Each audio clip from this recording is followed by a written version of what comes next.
Indigo station manager Rupesh Singh हत्याकांड के चौथे आरोपित आर्यन जायसवाल उर्फ अनयानंद उर्फ मुंचन को पुलिस ने गिरफ्तार कर लिया है। शास्त्री नगर थाने की पुलिस ने उसे सोमवार को बाईपास क्षेत्र से दबोच लिया। तब वह पहचान छिपाने के लिए मास्क और हेलमेट लगाकर कहीं और जाने की फिराक में था। आर्यन मूल रूप से सालिमपुर थाना क्षेत्र के घनसुरपुर का निवासी है। पिछले महीने पुलिस उसके संपत्ति की कुर्की जब्ती की थी। रुपेश हत्याकांड में संलिप्त साजिशकर्ता और मुख्य आरोपित ऋतुराज सौरभ व पुष्कर की पहले ही गिरफ्तारी हो चुकी है। वहीं आर्यन फरार चल रहा था। पूछताछ में पता चला कि वारदात के दिन आर्यन ही ऋतुराज की बाइक चला रहा था।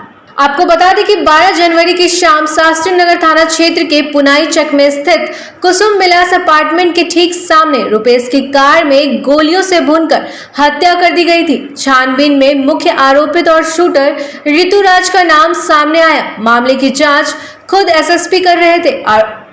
आरोपितों की गिरफ्तारी के लिए विशेष टीम का गठन किया था।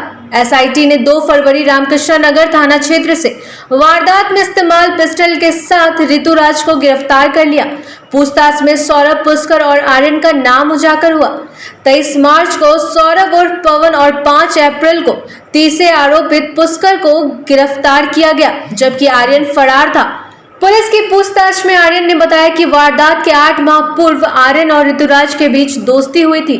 ऋतुराज अक्सर आर्यन की स्कॉर्पियो को भाड़ा पर ले जाया करता था। इस बीच दोनों की नजदीकियां बढ़ गई।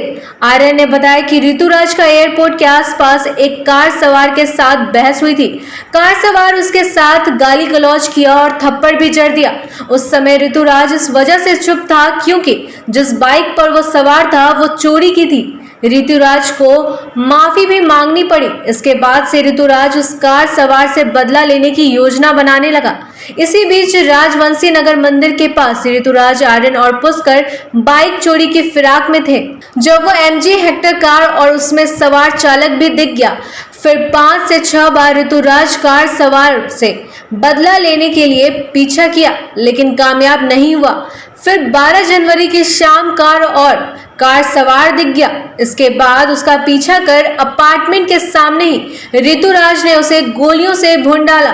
वारदात के अगले दिन चारों आरोपितों को पता चला कि जिस कार सवार की हत्या में वो शामिल थे वो इंडिगो स्टेशन मैनेजर रुपेश थे।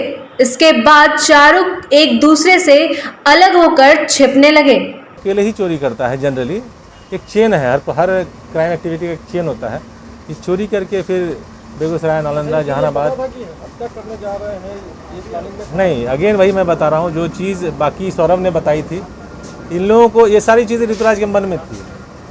बातें ये थी कि दे छटका देना है, मारपीट कर देना है, लेकिन ये जान रहे थे ये लोग कि हथियार तो है इसके पास। हथियार लेके ये लोग जा रहे हैं।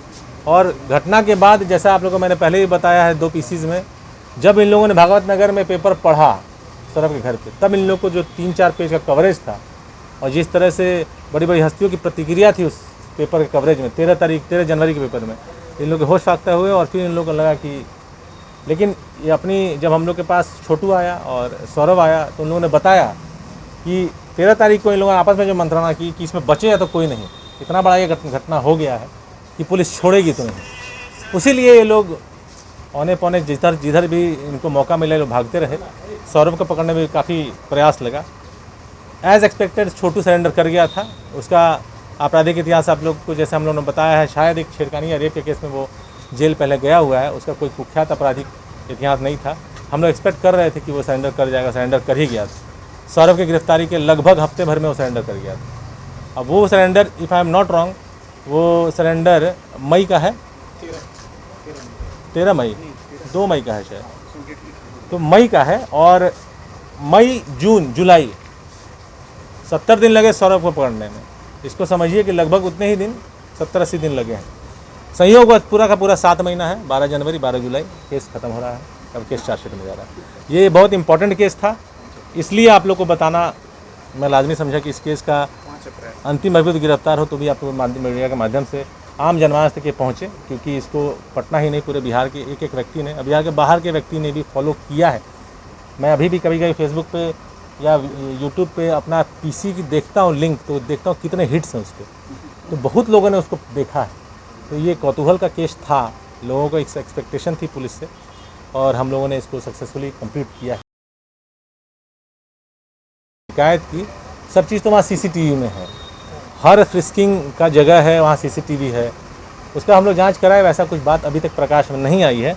संभव है कि उसके पहले उसके साथ कहीं कुछ बस से आई है, हम लोग फिर देख रहे हैं, लेकिन अभी तक ऐसी कोई बात नहीं आई। सर, एक लूट हुई है। हाँ, एक घटना घटी है आलमगढ़ थाना में, अभी मैं वहीं जाऊँगा, तो उसको सिटी एसपी ने विजिट किया है साइट को, और इम्पोर्टेंट लीड्स कुछ हैं, जो पीओ है जो घटनास्थल है वो देख के ही बहुत कुछ कह रहा है, और विदिन कुछ टाइम ये केस डिटेक्ट हो जाना चाहिए। संदिग्ध मामला नहीं, हम लोग केस और संदिग्ध मान के नहीं चलेंगे जब तक पटाक्षेप ना हो जाए। तो आप लोग को याद होगा खगौल में एक घटना घटी थी, तो बाद में केस पलट गया, वो एक अलग बात है, लेकिन हम लोगों ने शुरू से अनुसंधान किया, इस केस का भी अनुसंधान हम लोग करेंगे। एज पर विक्टिम ये 10 लाख से 11 लाख की बात आ रही है लूट की, और DVR लेके जाया जा चुका अपराधियों द्वारा, ऐसी भी बात आई है।